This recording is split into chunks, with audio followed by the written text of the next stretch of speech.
So to download YouTube videos without losing quality, it's really straightforward and simple. Let me just go out of there.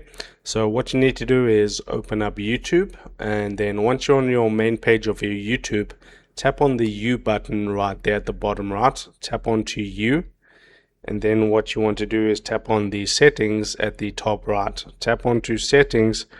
And what you're looking for is if you just scroll down, you'll see an option there that says background and downloads. Okay, tap onto background and downloads, and there you can see the download quality for me is set to medium 360p. So you can tap onto that, and then you can put it into full HD, and then it says the changes affect your data saving settings. Okay, so now you can see download quality is on full 1080p, and when I now download a video, it will be in full HD.